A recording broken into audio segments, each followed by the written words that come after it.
नमस्कार सभी को सर्वज्ञशाला के इस ऑनलाइन प्लेटफॉर्म पर मैं अमित आप सभी का बहुत बहुत स्वागत एवं अभिनंदन करता हूं।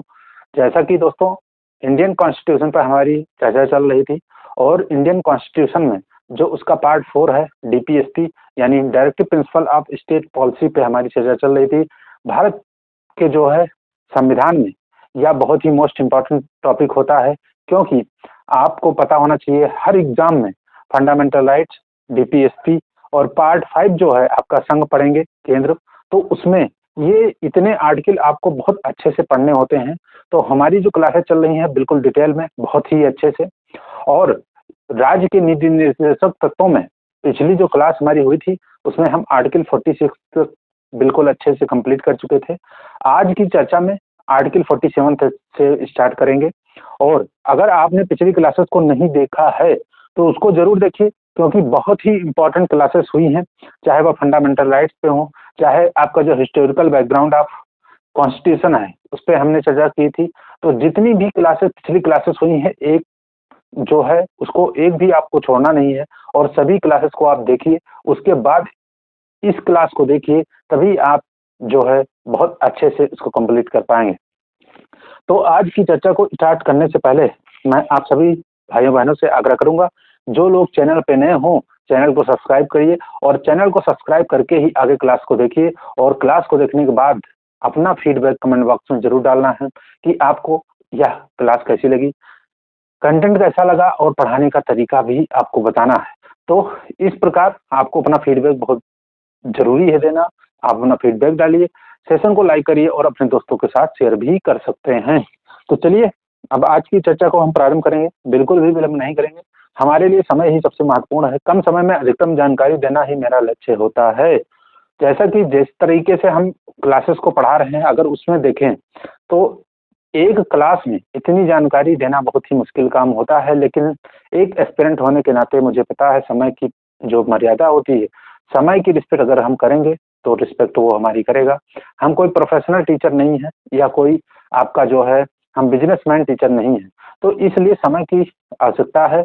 ये नहीं कि 5 मिनट के टॉपिक को हम 5 घंटे में पढ़ाएं, तो यह हमारे लिए जो है थोड़ा सा दुष्कर है, और हम बहुत ही कम समय में बहुत ज्यादा से ज्यादा आपको जानकारी मिले, यही हमारा परम लक्ष्य होता है। तो अब विलंब नहीं करेंगे, प्रारंभ करेंगे। तो पहला आर्टिकल, जैसा कि मैंने कहा कि आज की चर्चा में आर्टिकल 46 के बाद जो 47 है उसको देखेंगे। तो 47 पे हमारी चर्चा चलने जा रही है। 47 बहुत ही मोस्ट इम्पोर्टेंट आर्टिकल है। पहले तो इसकी भाषा पढ़िएगा। तो भाषा में अगर बात करें तो भाषा में पहला दिया हुआ है कि राज्य जो है प्राथमिक, राज्य का जो है प्राथमिक कर्तव्य है कि लोगों के पोषाहार एवं जीवन स्तर को ऊंचा करे तथा लोक स्वास्थ्य को बढ़ावा दे। और इसमें ध्यान रखना है, पहले तो ये पॉइंट पढ़ लीजिए, राज्य का प्राथमिक कर्तव्य।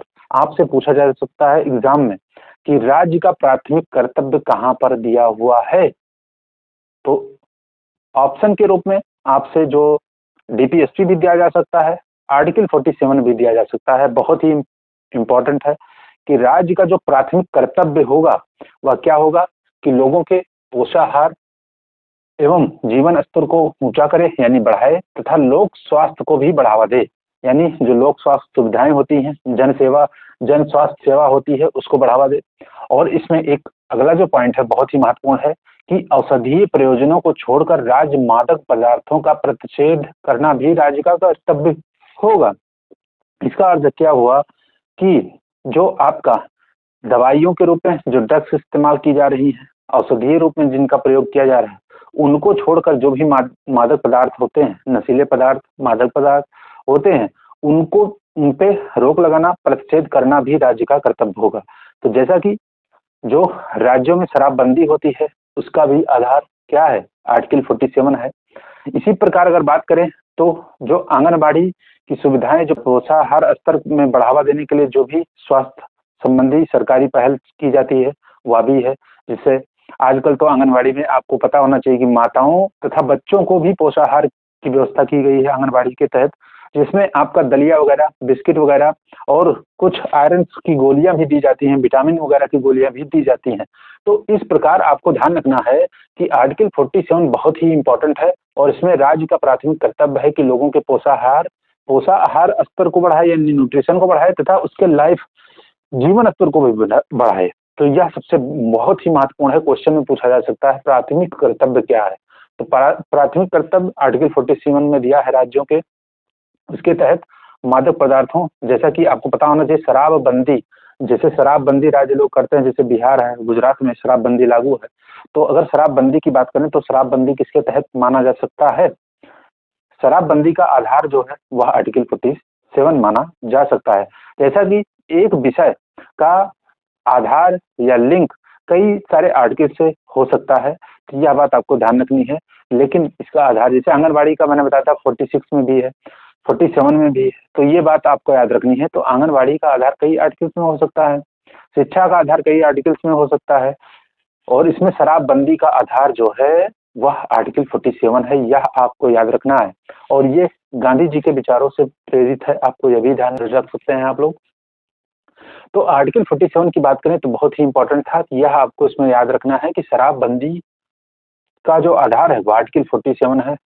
और स्वास्थ्य सुविधाओं का आधार, स्वास्थ्य सुविधाएं तो बहुत सारी हैं, जैसे आपका जो है मेडिकल असिस्टेंट बहुत सारे प्रकार के जो है राज्यों के द्वारा, सरकारों के द्वारा दिए जाते हैं, तो वो भी आपको याद रखना है। तो लोक स्वास्थ्य को बढ़ाना और पोषाहार स्तर को बढ़ाना, जीवन स्तर को बढ़ाना तथा मादक पदार्थों को बंद करना, प्रतिषेध करना, ये राज्य का कर्तव्य होगा। और राज्य का कर्तव्य भी नहीं होगा, ये प्राथमिक कर्तव्य है। तो आपको प्राथमिक कर्तव्य के रूप में याद रखना है, बहुत ही इंपॉर्टेंट टॉपिक है, बहुत ही इंपॉर्टेंट आर्टिकल है, आपको याद रखना है। फिर अब हम बढ़ते हैं अगले आर्टिकल की तरफ। तो आप समझ गए होंगे इसका आधार। आर्टिकल 48 की बात करें तो आर्टिकल 48 अनुच्छेद 48 में क्या दिया हुआ है, भाषा पढ़िए। राज्य कृषि एवं पशुपालन को संगठित करेगा एवं कृषि तथा पशु सुधार के लिए उन्नत तकनीक का प्रयोग भी करेगा। क्या? राज्य कृषि और पशुपालन को संगठित करेगा तथा कृषि और पशु के सुधार के लिए उन्नत तकनीकों का प्रयोग करेगा। यह पहली बात आपको याद रखनी है। उसके बाद दूसरी बात भी है इसमें, जिसमें आपको गाय और अन्य दुधारू पशुओं की बलि पर रोक की बात की गई है, तो उसको भी पढ़ते हैं।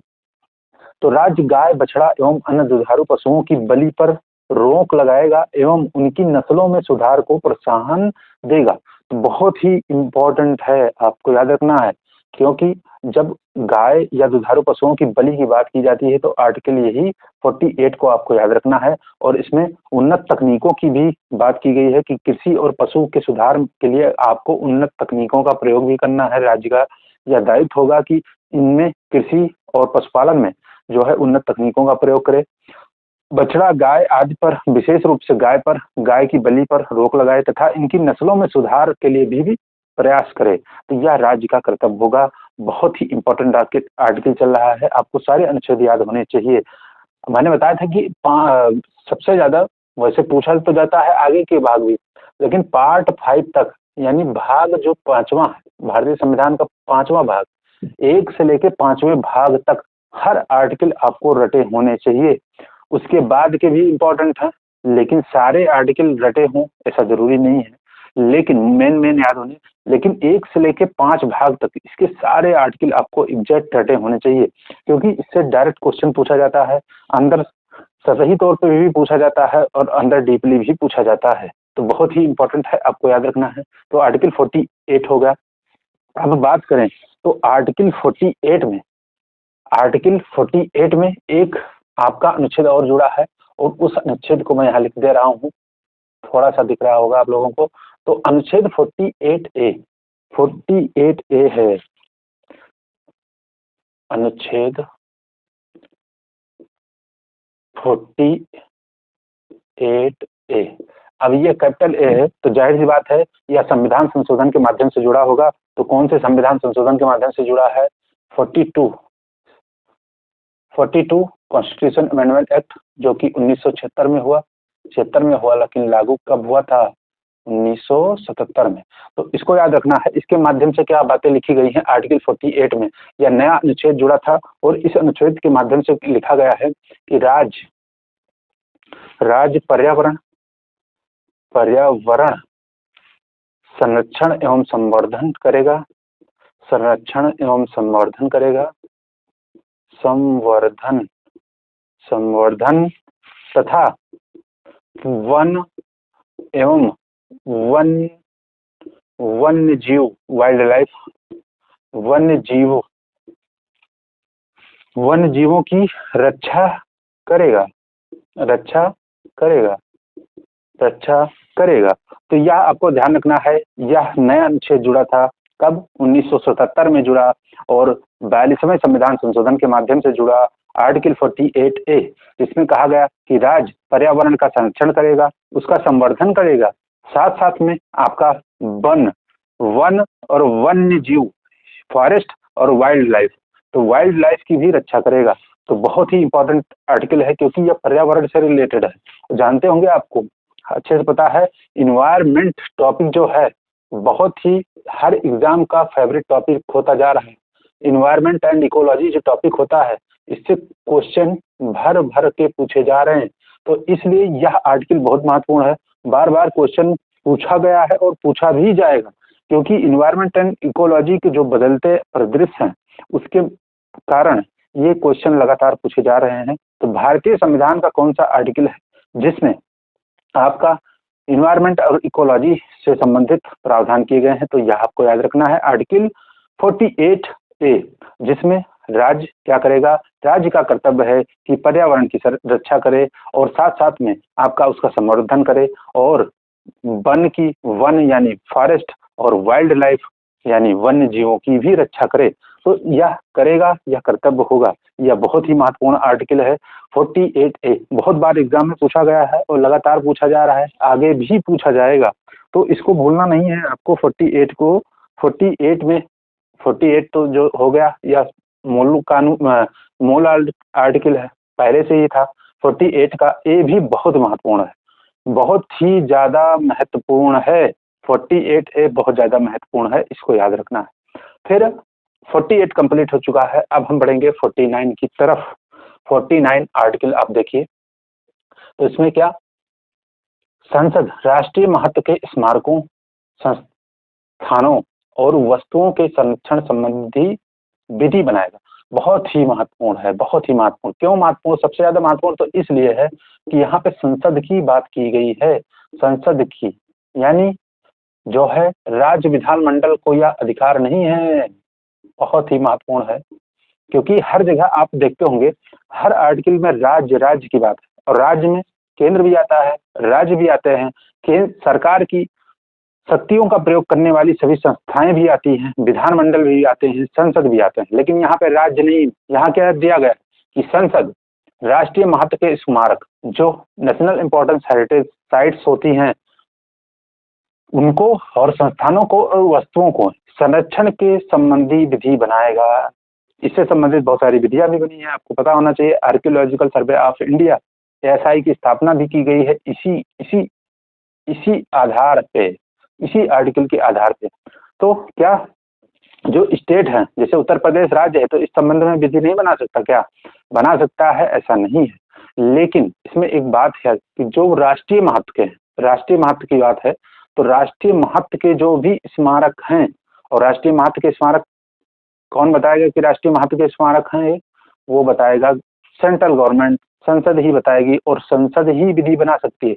हो सकता है उत्तर प्रदेश सरकार के लिए ताजमहल राष्ट्रीय इंपॉर्टेंस यानी राष्ट्रीय महत्व का ना हो, लेकिन केंद्र सरकार अगर उसको राष्ट्रीय महत्व का घोषित करती है, उससे संबंधित विधि बना सकती है, तो वह विधि ही मान्य होगी। यानी संसद को शक्ति प्राप्त है कि वह राष्ट्रीय महत्व के स्मारकों, संस्थानों, साथ में वस्तुओं में बहुत सारी चीजें हैं जो, मान लीजिए पुरातत्व की खुदाई में बहुत सारी चीजें मिल गई, तो वो वस्तुओं की कैटेगरी में जाएंगे। शिलालेख, अभिलेख, ये सब बातें हैं, ये सब चीजें हैं। तो उसमें आपको याद रखना है, कोई सिक्का मिल गया तो ये सारी चीजें वस्तुओं की कैटेगरी में आ जाएंगे।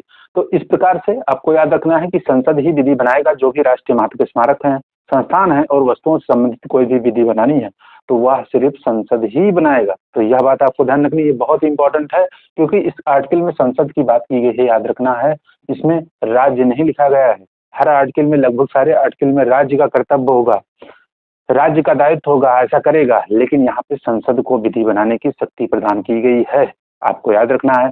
और इसी आर्टिकल के तहत भारतीय पुरातत्व सर्वेक्षण संस्था जो है, सर्वेक्षण है, वह ASI archaeological survey of India उसकी स्थापना भी इसी के तहत की गई है। तो बहुत ही इंपॉर्टेंट आर्टिकल है 49। सारे आर्टिकल मैंने बताया कि जो पार्ट 5 तक आपको सारे आर्टिकल बिल्कुल एग्जैक्ट रटे होने चाहिए, बिल्कुल भी भूलना नहीं है। अब बढ़ेंगे आगे, अगले आर्टिकल की तरफ बढ़ते हैं। तो अगला आर्टिकल जो आपका है अनुच्छेद 50। अनुच्छेद 50 बहुत ही, ये भी इम्पोर्टेंट है। सारे आर्टिकल इम्पोर्टेंट है तो ये भी इम्पोर्टेंट है। तो इसमें बात किया गया है कि राज्य जो है, राज्य, इसमें राज्य है, यहाँ संसद नहीं है, यहाँ पर राज्य है। और राज्य के अंतर्गत केंद्र सरकार, राज्य सरकार जो भी है वो भी आती है।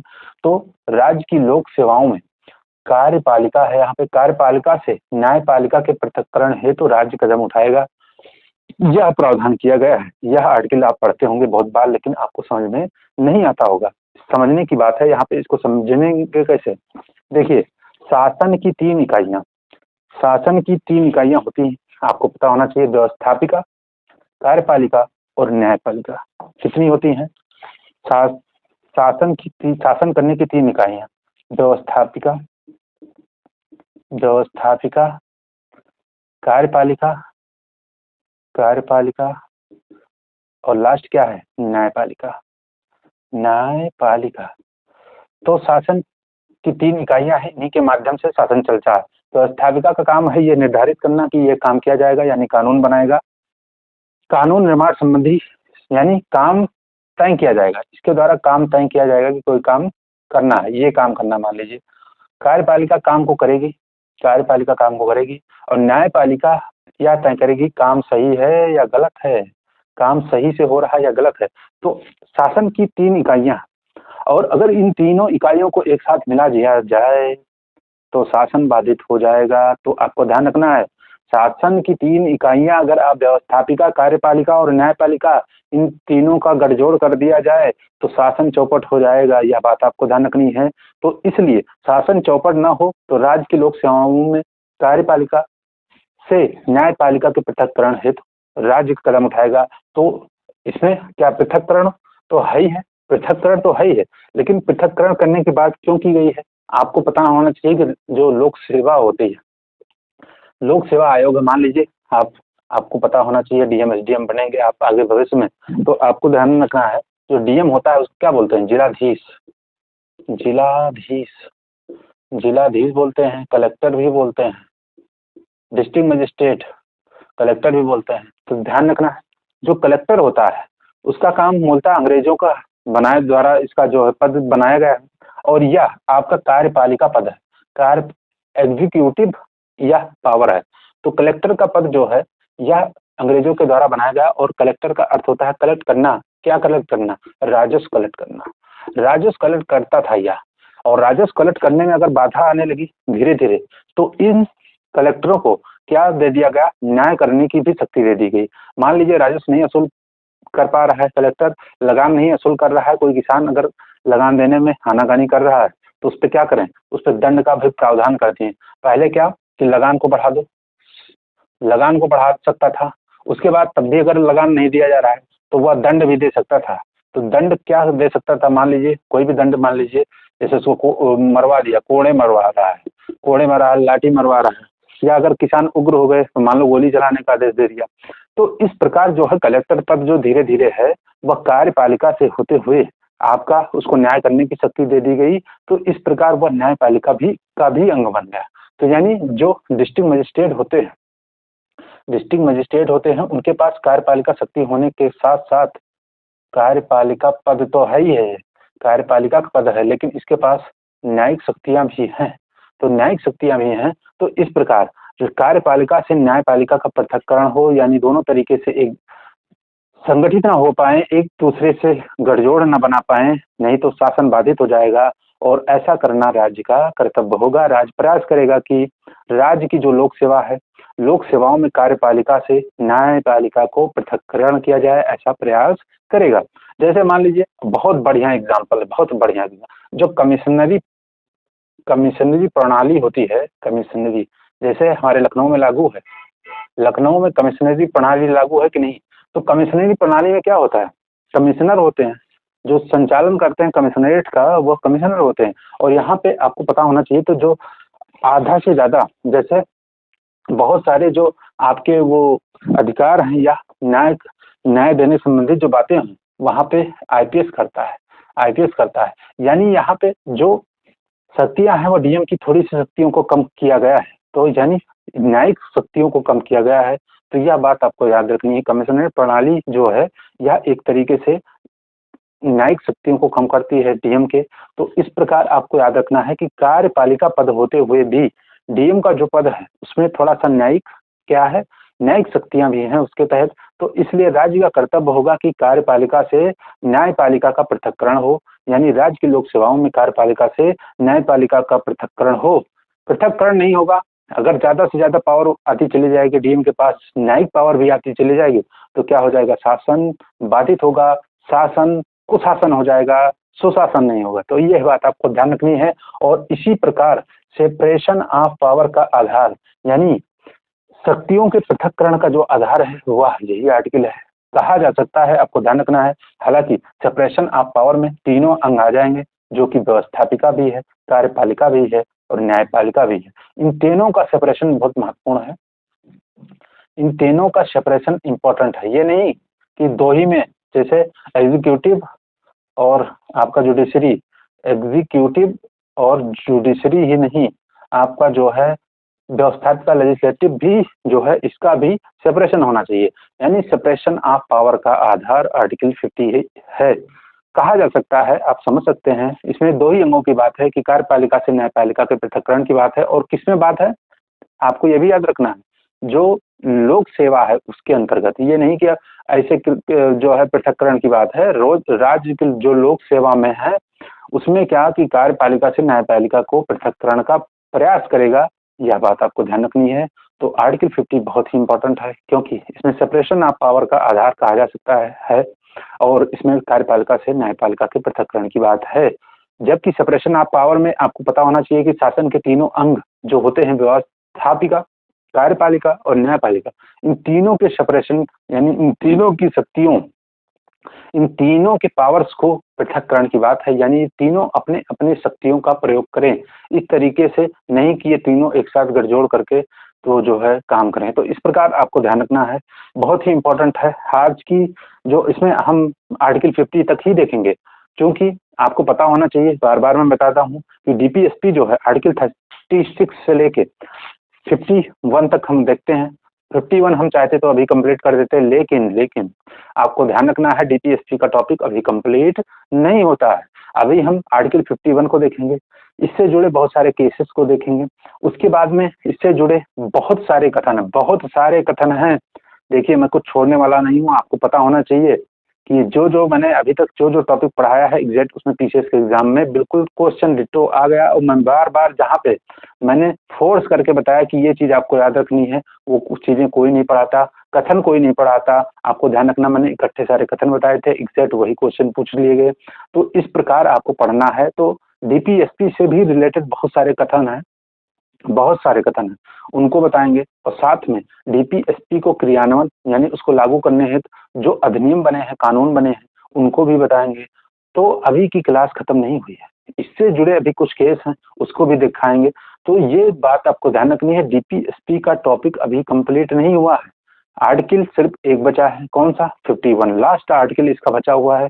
आर्टिकल के बाद केसेस देखेंगे, कथन देखेंगे और तमाम विधियां जो कानून है, जैसे न्यूनतम मजदूरी अधिनियम, और केस है चंपाकम वाला, मिनरवा मिल्स भी इससे जुड़ा हुआ है, बोनस संदाय अधिनियम है, बंधित श्रम पद्धति, प्रसूति प्रसूतिधा अधिनियम, बहुत सारे अधिनियम है, उसको भी देखेंगे।